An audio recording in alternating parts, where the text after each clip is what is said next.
Okay, so I'm going to be talking about why esports jersey design is tired, and a lot of it has to do with like esports in general, sort of copying traditional sports, which has worked out for them well in terms of like broadcasting and stuff. But I don't think it's as good when it comes to the jerseys and the merch and that kind of stuff. So to start with, when I was younger, I would play League with my friends, and I quickly started watching like PewDiePie's streams when he was in the Dignitas house, and then I wanted to watch QD and QE Kid play on the weekends, so I ended up watching the NALCS. And as a traditional sports fan, transitioning to the NALCS was like pretty easy because they had play by play, they had analysts, the color guy, they had like post game and pre game analysis, as well as player interviews. So it was fairly one to one with how the product was broadcast, as well as like how you as a consumer took in the product. It was fairly easy to understand the competition. They did a good job explaining the competition, and then like the players were the stars, as in traditional sports. But another thing that the traditional sports, sort of like what esports stole from traditional sports, extended into was the uniforms that match. And I assume this happened because like the people that owned the teams or managed the teams were thinking to themselves, well, we should have everybody match because that's what happens in traditional sports. Everybody should match. They should know what our team is. Also, if we have matching uniforms, we can sell those eventually as merch, which I'll get into in a little bit. But basically, yeah, my assumption is everyone was like, all right, let's get uniforms that match. And the way this played out was it's not just the matching, but also the design of the uniforms. So a lot of the players were wearing like these moisture wicking materials and like very sporty looking stuff. It kind of looks like if sports and esports had like a athletic looking shirt baby thing. And so you would wear that shirt, that like sporty shirt, and then you would also wear like Under Armour. And this was especially true post franchising. Before franchising, you can see this like with the three TSM things. So you have like Dyrus has this cotton T-shirt that's like screen printed TSM, and Bjergsen's got this like varsity jacket type thing.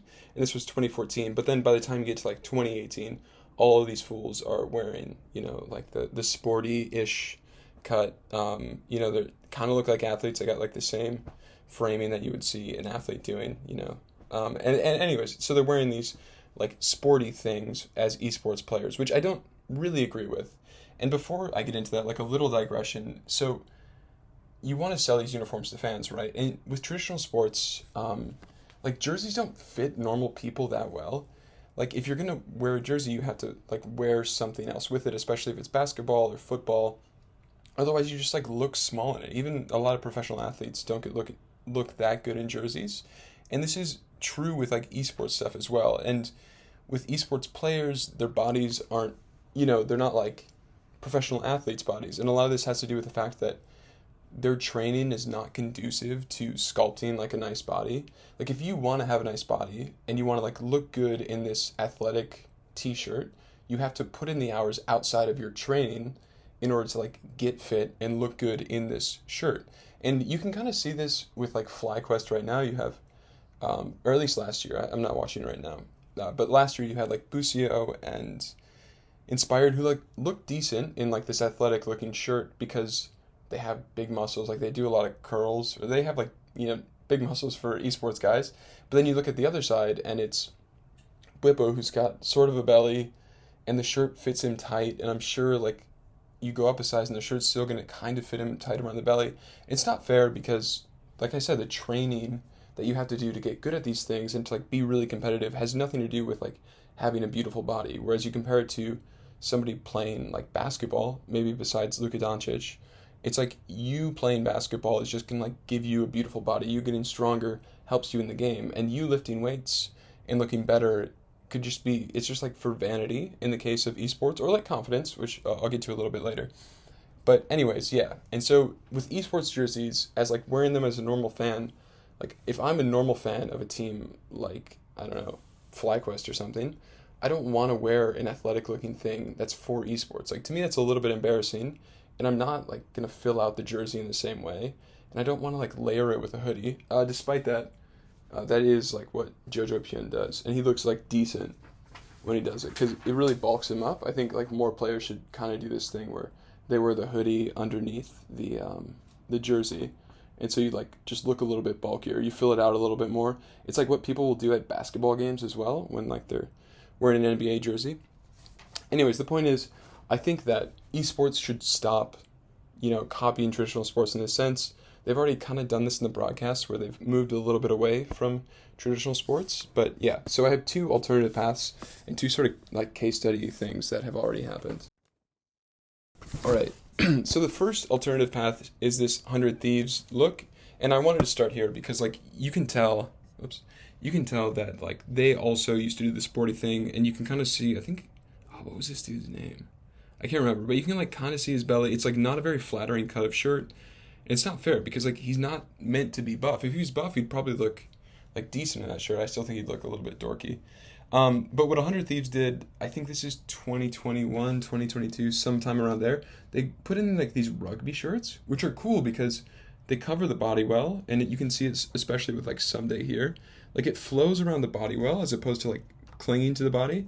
It just like looks kind of cool, and yes, it is a little bit, sporty because it's biting from rugby, but it's still its own thing, which I think is cool. Also, they did the baseball jerseys, which were decent, maybe a little bit too sporty, like you're not going to wear those in public. But in general, you could go for like this hype beast path, right? And any of the teams could do this. Like any of the teams could do this, and this could be interesting. You could go for like hoodies and like rugby shirts, just like heavy cotton t-shirts for the people that don't want to wear the rugby shirt or the heavy cotton t-shirt. And then down low, you can wear like cotton sweats or jeans. You could also have windbreakers if you wanted them. And I don't think this limits like sponsorship opportunities. You can still like screen print all this stuff onto a hoodie or a heavy cotton t-shirt or whatever. You probably wouldn't put it on the jeans. But I just like don't see why you wouldn't do this. And I'm much more likely to wear a heavy cotton t-shirt that just has like a logo I think is cool, even if it is an esports team, than I am to wear like an athleisure, not even athleisure, like a moisture wicking t-shirt that I would wear on a run is basically what esports jerseys look like to me now. So I think 100 Thieves are interesting. They don't always do a good job. They've had tons of like ugly ass of these running t-shirts like I'm talking about. So I think that's path one. You can go down the hype beast route. I think that's cheap. You're in Los Angeles. There are tons of like shitty hype beast fools that would make stuff for you.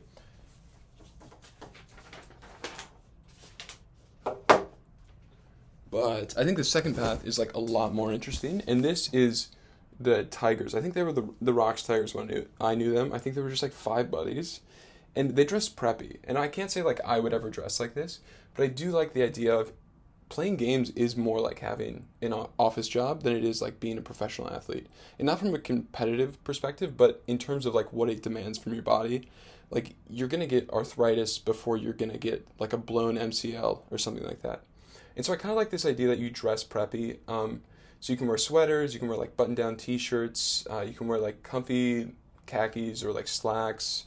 You could also wear like just in general clothes that make you look like you're from old money, but you're trying to hide it from other people. I think that would be kind of cool. It's sort of like the 1950s Ivy League kids that didn't want to fully dress up like their parents, but were still preppy, and that style like swept the nation. So I think preppy's cool. I don't love the cardigans, but you could wear like an old fisherman sweater, or you could just wear like a nice button down, and like you could see like a button down, like a cotton button down with like an SKT logo. I mean, it probably would look nice, and I'm sure people would buy it. And it'd be way more interesting than all these running t-shirts. And then the third option is like you dress in uniform like the military. I think that'd be kind of cool. You like dress in sort of like heavy cargo gear stuff, maybe a lot of camouflage. I think that could also be cool, and maybe make the sponsorship stand out so you don't lose money. And then my last point is like, I think what ties it all together. And you have somebody like Zazel. Okay, sorry. So you have somebody like Zazel, right? Who's I don't know if he's still in the league. I think he is, but he's like a bigger guy, and he wears these jerseys, and the jerseys like don't, they're not super flattering on his body, but he's big in the same way that like Action Bronson is big. And if you just dress Zazel like Action Bronson, he's gonna look a lot better on stage. And in my opinion, like looking better on stage will convert to like having more confidence while playing. And for somebody that's like a team owner, that should be worth it. Like you're going to potentially win more. It's like the look good, feel good, do good thing. Like if your players feel more comfortable and confident on stage, you're like way more likely to play well. I don't know. And like wearing these t-shirts, first off, they don't look cool and there's not really a reason to be wearing them. So like, why not try something else out?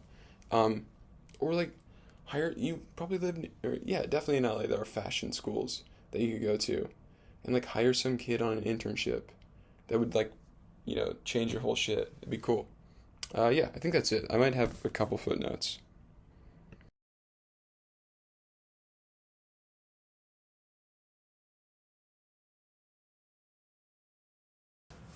Okay, so the first footnote is like about play by play in general, because it's really, really interesting because you follow it from, like, with a thing like baseball, it started when radio was introduced in, I think, the early 1920s. I'll look and like put a little correction thing here.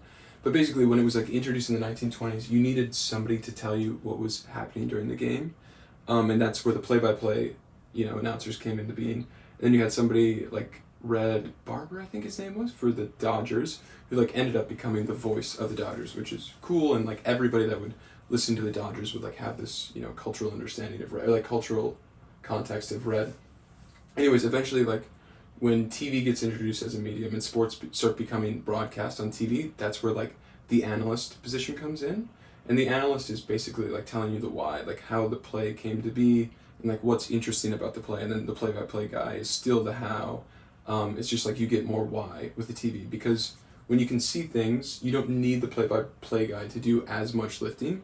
Like you just need, him to be saying what's going on to like add to the moment, and then you have the analyst guy, because you can see what's happening, they can talk about it and you like share a vision.